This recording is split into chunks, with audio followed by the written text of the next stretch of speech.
tu me demandes, tu veux savoir quoi exactement? Parce que si je veux te raconter tout, ça prend des journées. 2, 3 jours, tu vois? Ok, Tu vois? ok, Tu vois? ok, Tu vois? ok.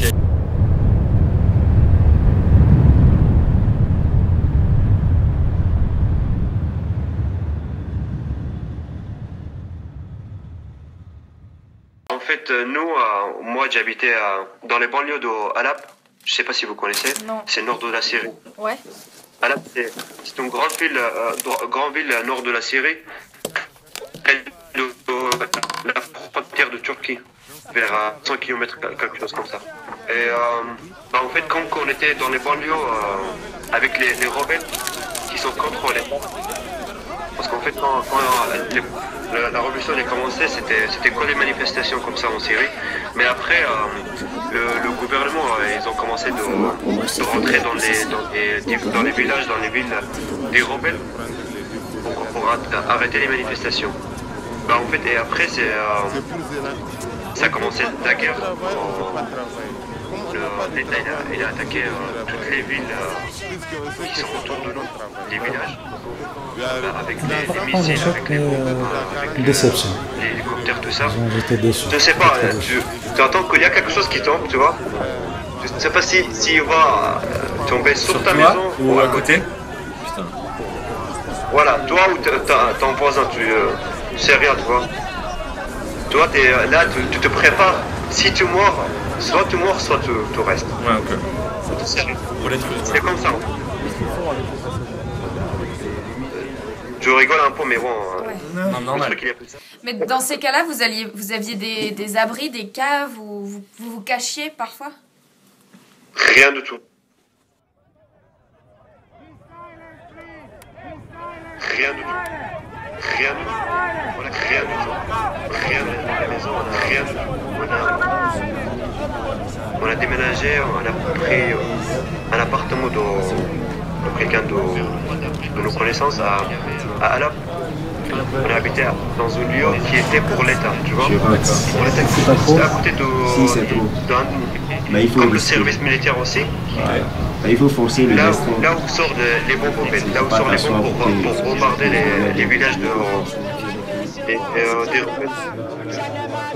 Là, après 2 jours, on a attendu que l'avion il a attaqué le lieu de chez nous, la maison. En fait, notre maison a été détruite. Ok. Il y avait qui est tombé sur notre maison. 2 jours Après après. 2 jours. J'en ai marre d'être toujours clandestin, j'en ai marre. J'en ai marre de voir mes amis souffrir sur le désert, j'en ai marre. J'en ai marre de voir mes amis mourir dans l'eau. J'en ai marre. Pourquoi, en fait, tu voulais pas partir avant, en fait, que les gens veuillent te chercher pour faire ton service militaire? Pourquoi vous n'avez pas voulu partir de suite? Enfin, avec les conditions dans lesquelles vous étiez, qu'est-ce qui vous obligeait à rester sur place? 6 mois, c'est... On va partir où? C'est ça la question. Il va revenir parce que c'est le désert. Donc ici c'est le gros camion. Le gros camion, c'est à 35 000 francs. Beaucoup de gens ils sont là aujourd'hui, ils sont surpris parce que leur argent est fini. C'est que vous allez payer. La police a pris ce qu'ils doivent prendre, la douane a pris, la mairie a pris, les professeurs ont pris. Donc finalement beaucoup de gens ils sont là aujourd'hui, ils sont obligés de travailler ici, sinon ils vont rester. Très important. Jamais. Sur les bidons, On entend 10 jours, 20 jours, comme ça.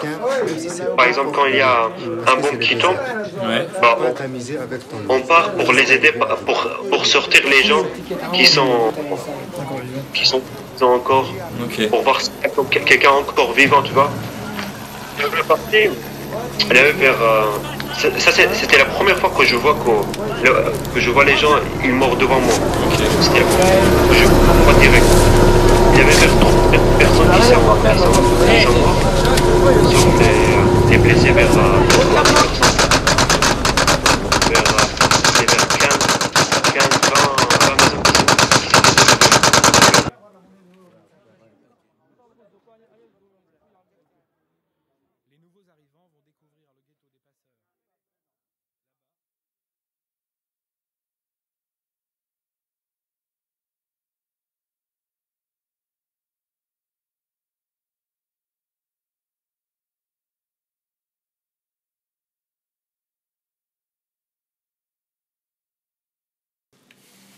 Et là, je sais pas,